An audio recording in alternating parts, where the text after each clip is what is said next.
अस्सलाम वालेकुम नाज़रीन, मैं मोहम्मद असलम हुसैन सियासत की आलमी ख़बरों में आप सबका इस्तकबाल करता हूँ। मलेशिया के साबिक़ वज़ीर-ए-आज़म महातर बिन मोहम्मद ने कहा है कि गाज़ा पर इसराइल का फ़ौजी हमला एक गैर मुतनासिब रद्द-ए-अमल है और इस तनाज़े को हमास के साथ मुज़ाकरात और दो रियासती हल के ज़रिए ही हल किया जा सकता है।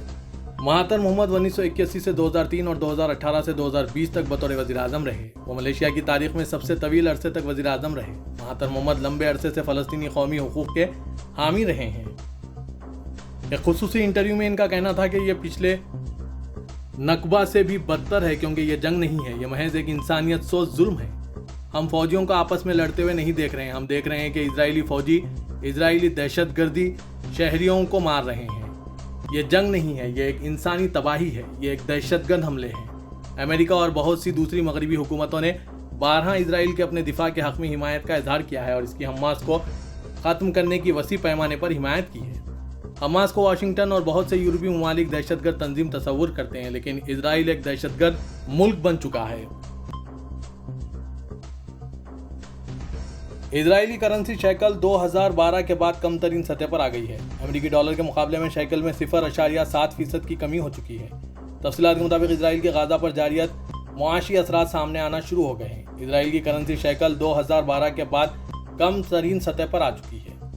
ब्लूमबर्ग की एक रिपोर्ट में बताया गया है कि अमेरिकी डॉलर के मुकाबले में शैकल में 0.7% कमी हो चुकी है। इजराइल के बॉन्ड्स और स्टॉक्स में भी कमी रिकॉर्ड की गई है। इजरायली ज़खायर में 7 अरब डॉलर्स की कमी हुई है। सितंबर में 1.5% पर रहने वाला बजट खसारा अक्टूबर में जीडीपी का 2.6% हो चुका।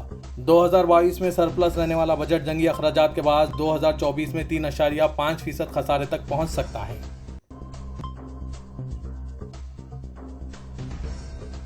उसामा बिन लादेन का 21 साल पुराना खत अमेरिका में टिकटॉक पर वायरल हो रहा है। यह खत रीजन अखबार की वेबसाइट पर शाया हुआ है। इसमें लिखा है कि अमेरिका इजराइल की हिमायत करते हुए इसकी कीमत ईसाइयों के खून से अदा करेगा। जैसे ही यह खत सोशल मीडिया बिलखुसूस टिकटॉक पर वायरल हुआ, एक तनाज़ा पैदा हो गया और द गार्जियन ने इस तनाज़े के बाद अपनी वेबसाइट से यह खत हज़फ कर दिया। अमेरिकी कांग्रेस के रुकन जॉश गॉथमर ने टिकटॉक पर पाबंदी का मुतालबा तक कर दिया है। वाज़ेह के 2001 में अमेरिका में एक दहशतगर्दाना हमला हुआ था। उसामा ने यह खत 2002 में लिखा था। आइए आपको बताते हैं कि इस खत में क्या है और इजराइल हमास जंग से इसका क्या ताल्लुक़ है। आज से 22 साल कबल 11 सितंबर 2001 को अमेरिका में सुबह 7 से 9 बजे के दरमियान एक के बाद दीगर 4 तैयारों को हाईजैक किया गया था। अलकायदा के दहशतगर्दों ने इन्हें 4 मुख्तलिफ मुकामात से टकराया था, जिसमें तकरीबन 3000 अफराद हलाक हो गए थे। यह अमेरिकी तारीख का सबसे बड़ा दहशतगर्दाना हमला था।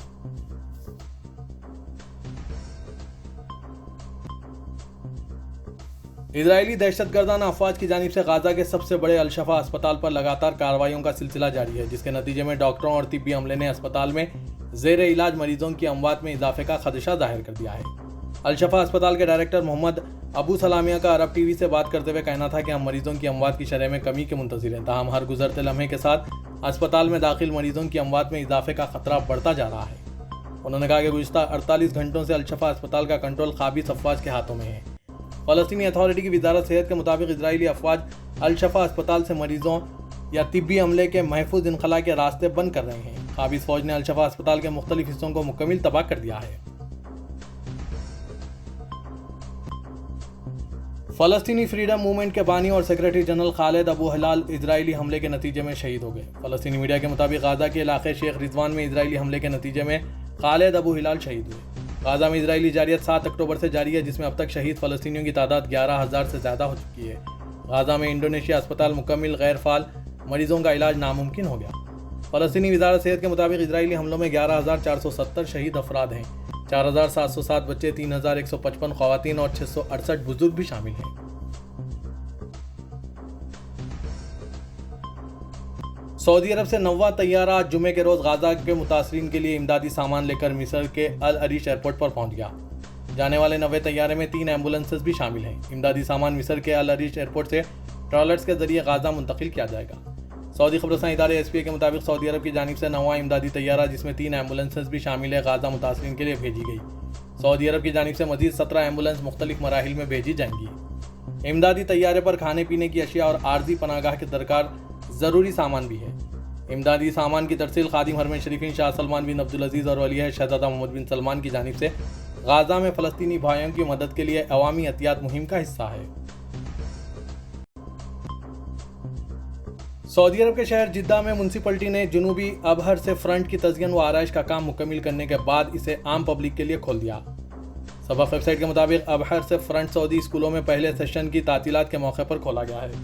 इससे जिद्दा के बाशिंदों को सब्ज़ाज़ारों, खुले मुकामात, रेतीले साहिलों और पुरकशिश मुकामात से लुत्फ़ उठाने का मौका मिलेगा। जनूबी अबहर से फ्रंट का तरक्याती मनसूबा 2,05,000 मुरब्बा मीटर के रकबे पर मुश्तमिल था, जिसकी मजमूई लंबाई 3 किलोमीटर है। मनसूबे पर मजमूई लागत 273 मिलियन रियाल आई है। रियाज के किंग खालिद इंटरनेशनल एयरपोर्ट ने अपनी 40वीं सालगिरह के मौके पर 2023 के दौरान दुनिया के 100 बेहतरीन हवाई अड्डों में 27वें पोजीशन हासिल कर ली। आजिल वेबसाइट के मुताबिक किंग खालिद इंटरनेशनल एयरपोर्ट का इफ्तिताह 17 नवंबर 1983 को दोपहर 11:40 पर किया गया था। इफ्तिताह के बाद इस दौर का एतबार से हवाई अड्डा जदीद तरीन सहूलतों में मज़ीन एयरपोर्ट तस्वुर किया जाता था। मुसाफिरों को जुमला सहूलतें फराहम की जाती थी जो इस दौर में राइश थी। शाह फहद बिन अब्दुल अजीज़ ने शाही ख़ानदान के अफराद, वज़रा, बरादर ममालिक के आला ओहदेदारों, दानिशवरों, अदबियों और सहाफ़ियों के मौजूदगी में एयरपोर्ट का इफ्तिताह किया था।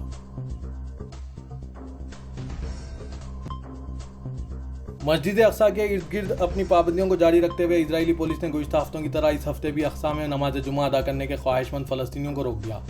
पुराने शहर में आहनी रुकावटों के साथ सख्त हिफाजती इक़दाम करने वाली इजरायली फोर्सेस ने सुबह के औक़ात से ही फ़लस्तीनी नौजवानों और बाज़ औक़ात बूढ़े फ़लस्तीनियों को भी अक्सा में दाखिल होने की इजाज़त ना दी। इजरायली क़ुव्वतों ने पुराने शहर के अंदर और इसके दरवाज़ों पर मस्जिद अक्सा में दाखिल होने के ख्वाहिशमंद फ़लस्तीनी नौजवानों का हरासा किया। जिन फ़लस्तीनियों को नमाज जुमा के लिए अल अक्सा में दाखिले की इजाज़त ना दी गई, उन्होंने मस्जिद अक्सा के अतराफ़ के इलाकों में नमाज अदा की।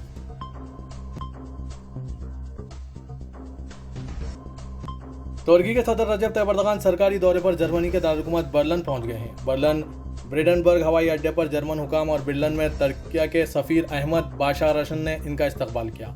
जर्मनी में अपनी मसरूफियात के दौरान सदर एर्दोगान सदर फ्रैंक वाल्टर स्टेनमेयर के साथ दो तरफा और बैनुल वफूद मुज़ाकरात कर रहे हैं। सदर Erdogan German chancellor Olaf Sholes के साथ मुश्तरका प्रेस कॉन्फ्रेंस करेंगे और दो तरफा बैनुल वफूद मुज़ाकरात के दरमियान वक्फे के दौरान खाने पर इनसे मुलाकात करेंगे।